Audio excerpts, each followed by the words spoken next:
gente de todo lugar aqui. Que prazer, mas eu vou começar dizendo coisas estranhas e vocês vão refletir o que eu estou fazendo aqui. Eu dou aula neste ano exatamente 42 anos. Eu vejo aqui da frente que tem gente, uma pessoa mais sábia do que eu e religiosa, antes de chegar ao que eu quero passar, me contou uma historinha que eu incorporei ao meu vocabulário.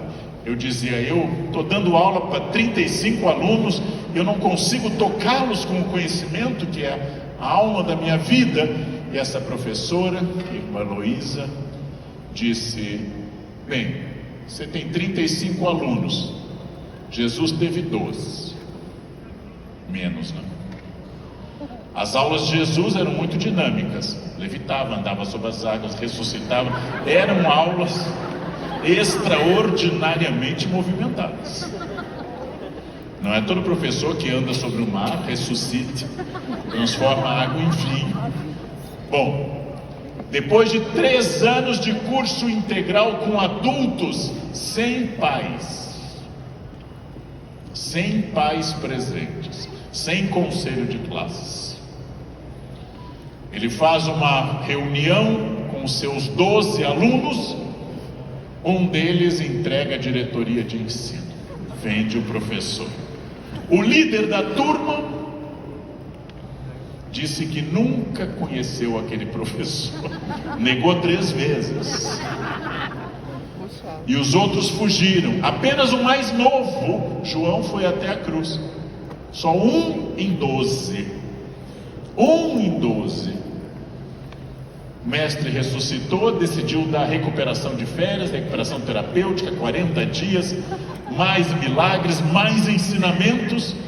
Vamos concluir esse curso extraordinário. Pergunta o melhor aluno, Pedro, é agora que vai restaurar a glória de Israel? Não entendeu nada. 3 anos e 40 dias. E me perguntou a irmã Heloísa, você acha que você é melhor do que Jesus? Eu passei a entender que eu tenho que fazer o máximo. E uma das coisas boas de dar aula há muito tempo, gente, é que nós plantamos uma semente que só os mais experientes veem quando aquele seu aluno, muito ruim, você o reencontra pelas ruas de Fortaleza e ele foi transformado em um pai de família. A única praga que você pode lançar em um aluno é desejar filhos a eles. Pragas não são éticas, mas olhe para ele e pense que você tenha muitos filhos, 5 pelo menos, com vocação para a bateria e o saxofone e pouca necessidade de sono. Muito especial, muito especial. E cada vez menos, porque depois de uma grande expansão do grupo dedicado à pedagogia, às licenciaturas na década de 80 e 90, nós temos hoje uma contração desse grupo. Vocês são, como eu, micos leões dourados. São raros e não se reproduzem em cativeiro. Ou esperamos que não se reproduzam em cativeiro.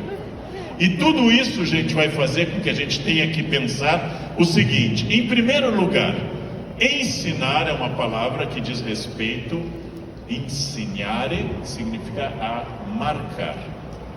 Quando eu uso o verbo ensinar, etimologicamente a origem da palavra, eu estou marcando alguém com uma marca, eu estou colocando minha marca nessa pessoa. Há pessoas que preferem formar vem de forma, e aí eu estou moldando um aluno. Eu quero só pegar alguma clareza a esse respeito das palavras. Em reuniões também aparece a palavra, o latim diz dux, ducere, conduzir, de onde vem o título do ditador italiano, duce, aquele que conduz, vem a palavra duque também. Educar é conduzir. Autistas do espectro autista, TDAH, transtorno desafiador, opositor, Down, todos têm que estar juntos na sala. Só que ninguém me preparou para isso. Eu não sei lidar com alunos tão variados do ponto de vista de neuroatipicidade. Aliás, quando me formei, eu não sabia lidar sequer com alunos com dislexia. Eu não sabia identificar dislalia. Eu não sabia identificar o já citado transtorno opositor desafiador. Eu achava que era falta de cinta em casa. Quem enfrenta muito não apanhou o suficiente, era o que eu pensava. Porque assim eu fui educado no sistema Chantilly. Bate que cresce, bate que vai crescer. Apanhei que nem cachorro de rua. Os meus alunos, o Estatuto da Criança e do Adolescente não permite mais a violência física, nem a humilhação pública, nem nenhuma dessas formas. Nós fomos perdendo instrumentos tradicionais, alguns condenáveis, como a violência física, mas não fomos recebendo outras parcelas de poder. E foram cobrando cada vez mais. Que a gente ensine o aluno a ser respeitoso, solidário, interessado, leitor, bom cidadão, patriota, em horários cada vez menores. É muito difícil isso. Lidar com o outro vai implicar eu aprender uma comunicação não violenta. Só adultos sábios conseguem essa comunicação não violenta. Só adultos sábios. O adulto sábio não responde no mesmo tom. O adulto sábio não se abala com essas coisas. O adulto sábio pode se irritar, como eu já me irritei muitas vezes, mas ele aprende uma coisa muito importante que eu quero compartilhar com vocês. Eu passei, eu acho que uma década dando aula para a primeira fileira. Eram aqueles bons alunos e alunas com o caderno aberto. O senhor parou aqui, professor. Hoje tem que entregar trabalho. Aquela aluna que eu ouvi uma vez numa escola estadual do Rio Grande do Sul, nós vamos ler um conto de Machado de Assis. E ela disse, podemos ler 2, professor? Para o horror da turma. E eu achava que esses eram os meus alunos. Minhas caras e meus caros, a escola faz pouco por essas pessoas. Porque elas já estão prontas. Elas vieram prontas, elas são um milagre da natureza. Elas vão para o mundo assim, prontas, pontuais, chatinhas. Elas vão para o mundo assim. Vão casar, abrir comércio em Fortaleza. Elas vão longe nisso. O meu aluno eu levei mais de uma década para perceber que era o do fundão, aquele perigoso, nas últimas fileiras. Oi, turma do fundão. Oi. Esses lá atrás, com fone de ouvido, boné, mascando chiclete, possuídos por Satanás, são eles, gente. São eles que precisam de mim. Metáfora médica, quem precisa do médico é o doente. Quanto mais doente, mais precisa do médico. Metáfora religiosa, eu não vim pelos justos, eu vim pelos pecadores. Por que é que você, professor, quer os saudáveis e os justos? Você veio pelo pecador. Você veio pelo aluno ruim. Você veio pelo aluno rebelde. Você veio pelo aluno que lhe enfrenta. Esse está gritando a você, colega, pelo amor de Deus, me eduque. Menos ansiosas, menos egoístas, menos individualistas. Não é tão importante que meu aluno não decore as preposições, ainda que conhecimento específico tenha importância. É importante que ele se desenvolva harmonicamente um ambiente de confiança. Não se dê importância, caro colega, cara colega. Não é com você, ele faz assim com todo mundo. Não se dê essa importância. Ele não gosta de mim, não. Ele não gosta de ninguém. Ou gosta apenas de algumas pessoas. Nós não somos tão importantes assim. Eu preciso estimular curiosidade. O aluno sente se eu tenho essa curiosidade. Pergunta incômoda entre colegas, não levem isso para as direções.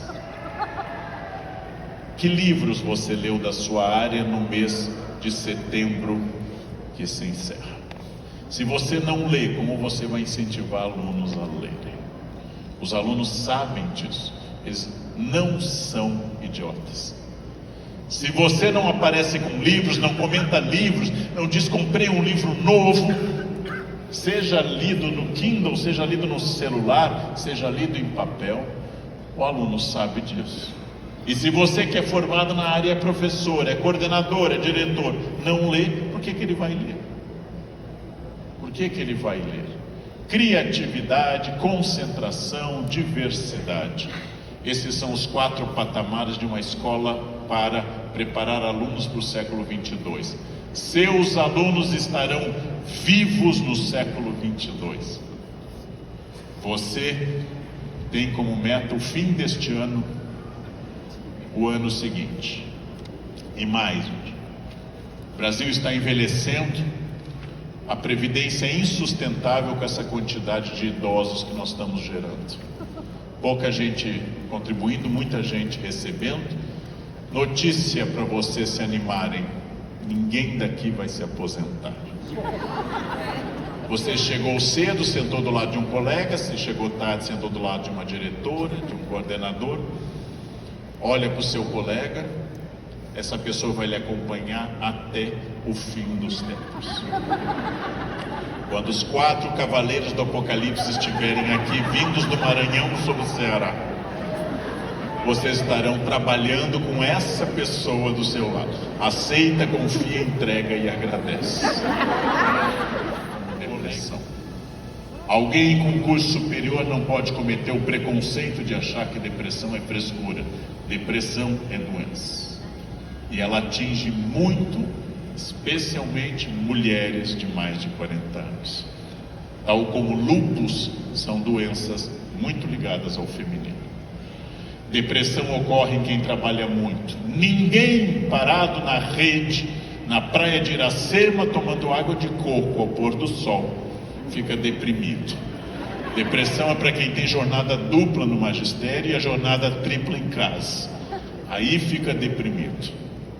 Eu preciso, gente, ter equilíbrio emocional e educar meus alunos constantemente para isso. É para isso que eu estou ali. Não grite com o seu colega. Não erga a voz, seu colega. Não diga isto. Não seja agressivo. Quantas vezes minha recomendação: seguir o modelo das mães, mandando escovar os dentes 4 vezes por dia, 15 anos. Se mãe fosse licenciada em pedagogia, ela diria no conselho: eu tentei, mas ele não colaborou, então eu abandonei esse filho. Sugiro a pedagogia do amor, que nunca desiste de alguém. Eu odeio o erro, eu não odeio o aluno. Teologia medieval: eu odeio o pecado, eu não odeio o pecador. Eu detesto que você cole, eu detesto que você grite, eu detesto que você fuja da aula, mas é por gostar de você que eu detesto dessas coisas. É um exercício muito complicado. Sua mãe mandou escovar manhã, tarde, noite. Sua mãe insistiu. Sua mãe perguntou: já escovou? Deixa eu sentir o bafinho. E no dia seguinte, você passou 15 anos resistindo à sua santa mãe, até que namora a primeira vez, a primeira menina, o primeiro rapaz reclama do hálito, volta para casa com um transtorno obsessivo compulsivo de escovação. Escova até sangrar a gengiva, até desgastar o esmalte do dente. O que você, santa mãe, não conseguiu em 15 anos, uma quenga, gente, uma vez, ou um quengo, uma vez falou, resolveu um elemento cognitivo. Eu diria que hoje é central. Equilíbrio. Você em sala de aula, você coordenando uma escola, você dirigindo uma escola, você perdeu o direito de perder o controle. Isto veio com o cargo. Escrevi em um livro há muitos anos, conversas com um jovem professor. Em uma sala de aula é fundamental que haja ao menos um adulto, seria bom que fosse o professor. Porque dizer, o meu aluno é infantil, chama-se a isso infância. Crianças são infantis. Ele é desequilibrado emocionalmente, juventude. Não é errado um aluno ser infantil, desequilibrado emocionalmente. É errado um adulto ser desequilibrado emocionalmente. Você vai entrar numa sala, os alunos vão apontar todos os seus defeitos. Você não viu sua meia furada, ele viu quando você entrou na escola. Meus alunos disseram: terceira vez essa calça essa semana, hein, professor? Não tem outra. Se você não está preparado para isso, cuidado, eles sentem o cheiro do seu medo. Tem vergonha do seu corpo, eles vão desenhá-lo incessantemente. Tem vergonha do seu sotaque? Acha que há algum problema na sua existência? Os alunos já notaram e vão destacá-lo. É preciso ser estável psiquicamente. É preciso que eu saiba ter equilíbrio. Porque se um doente vem ao consultório de um psiquiatra e o doente diz: estou vendo um monstro lilás, o psiquiatra não pode dizer: onde? Onde? O psiquiatra é obrigado a ser o equilibrado da consulta. Você é o equilibrado. Então se prepare, eles vão gritar. Eles têm cistite pedagógica. Eles entram na sala, eles precisam ir ao banheiro, chama-se cistite pedagógica. Eles têm oxiuríase, que é um tipo de verminose anal. Eles ficam inquietos na cadeira, gente. Gente, é inacreditável. Eu sei, vocês têm experiência.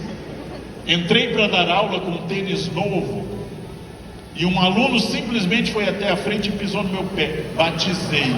E foi assim: o que você faz com um ser desse? Joga água benta para ver se... É difícil, é surpreendente.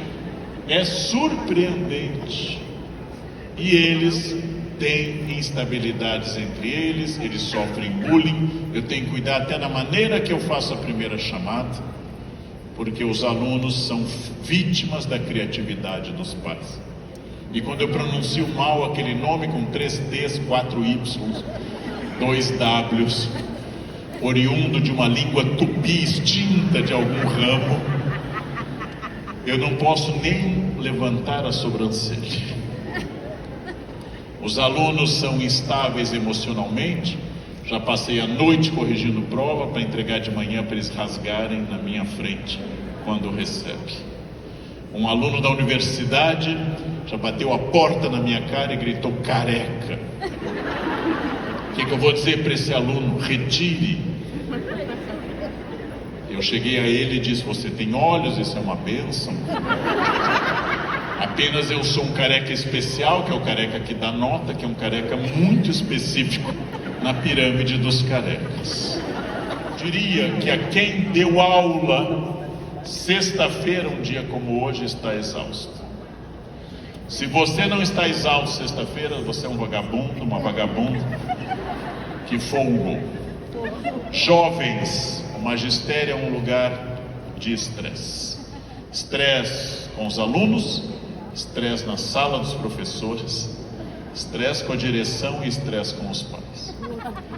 Eu tenho dito pelo Brasil, para diminuir um pouco a dor de jovens, que é muito bom ter reunião de pais, porque quando você tem reunião de pais e conhece a mãe da Ana Paula do quarto B, você ama mais a Ana Paula, pensando assim: até que ela não é tão perturbada, dada a mãe que essa menina tem. Para entrar em sala de aula, gente, respirem fundo. Se forem religiosos, um salmo antes. Deem as mãos. Ainda que eu ande no vale das sombras e da morte, que é o 6º ano, eu nada temerei. Para 5º ano, recomendo o Salmo 91. Caiu 1000 à minha direita, 10.000 à minha esquerda, eu nada farei. Quem dá aula à tarde é do fundo do abismo, clama a voz. Que é muito difícil dar aula à tarde. De manhã é fácil porque eles estão dormindo até às 9. Você passa metade da manhã achando que eles estão prestando atenção, eles estão dormindo. Metade da manhã. Colegas são difíceis, alguns são maravilhosos, outros nem tanto. Conselho para os jovens: nunca coma o que um aluno tiver lhe dado em sala de cansaço. Nós glamorizamos o cansaço. Nós achamos legal estar exausto. Não é à toa que somos uma sociedade de estresse e de burnout. Nós, professores, somos muito atacados pelo burnout. Colegas, coordenadores, diretores, professores, todo mundo. Não se esqueçam que dar aula significa ter varizes. Observem suas pernas. Ergam as pernas com frequência. Visitem um médico. Professores são corcundas por natureza. O corcunda de Notre Dame se aposentou dando aula, por isso que ele era assim. E nós temos calos nas pregas vocais. Quem dá aula já gritou. Quem nunca gritou jamais pisou na sala de aula. Jamais pisou na sala de aula. Se alguém me disser, eu nunca me estressei com os alunos, você é um psicopata. Porque nunca ter gritado com um aluno, só um psicopata que é indiferente ao mundo. Quem entra em sala de aula se irrita, e eu fico feliz em anunciar no 42º ano de magistério, que eu nunca bati um aluno. É uma vitória a Assembleia, é uma vitória, amém. Ouvi um amém da Assembleia. Quero completar 50 anos continuando sem espancar, só pensando nisso. E vim para cá. A visão de vocês de mim é completamente diferente. E neste momento, se for uma sala de aula, eu recomendo olhe para trás com frequência. Se for uma sala de aula, ande e faça assim rapidamente. Aqui eu introduzo uma proximidade que não havia. Professor que não anda pela sala de aula, diretor que não vai no intervalo e não vai pelos corredores, perde o controle sobre o que está. Dê uma aula densa e profunda para que o seu aluno nunca mais volte naquele estrupício que você odeia. É claro que educar é um ato de resiliência, é um ato de resistência. Eu falei aqui muito de autores, de ideias, de desafios, de experiências, mas é claro que eu sou um adulto e eu sei que nós trabalhamos porque precisamos. Eu trabalho porque eu preciso. Eu trabalho porque eu tenho contas e tenho quem dependa de mim. Eu amo fazer o que eu faço e faço com amor, mas não faço por amor. Se eu ganhasse 10 milhões de dólares por mês, eu não me aproximaria de nenhuma escola do planeta Terra. E eu amo fazer o que eu faço. Mandaria uma mensagem para os colegas: tá sol aí, estou nas Maldivas, kkkk. Até levaria um lanchinho para os colegas de vez em quando. Por isso que, além de tudo aquilo que eu disse, eu vou dar um conselho final para todas as pessoas. Não é fácil dar aula, não é fácil coordenar nem dirigir. Coloque no bolso 3 boletos, os mais pesados que você tem: aluguel, condomínio, luz. Coloque no bolso. Entra na sala de aula, entra na escola para dirigir ou coordenar. Põe a mão nos boletos e sexta-feira, quando seus alunos estiverem dominados por todas as legiões demoníacas, a sua diretora resolver fazer uma reunião na hora do almoço, e um pai que nunca apareceu vem lhe procurar na hora que você está indo embora para saber o que aconteceu com o filho, e você perguntar o que é lícito perguntar: o que eu fiz? Como é que eu aguento isso? Passa a mão nos boletos.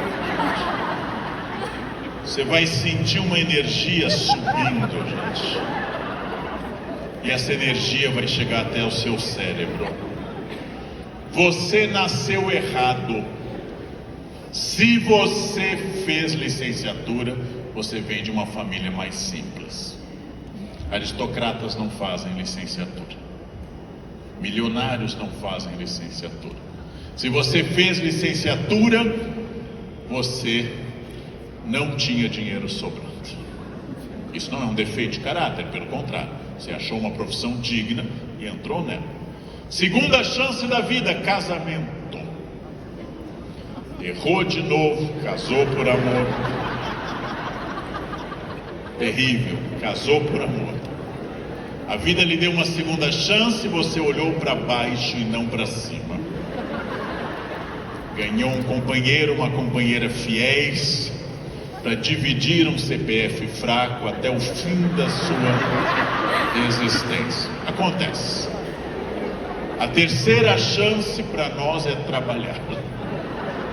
E como eu já disse, vai ser até o fim. Até o fim. Eu preciso trabalhar.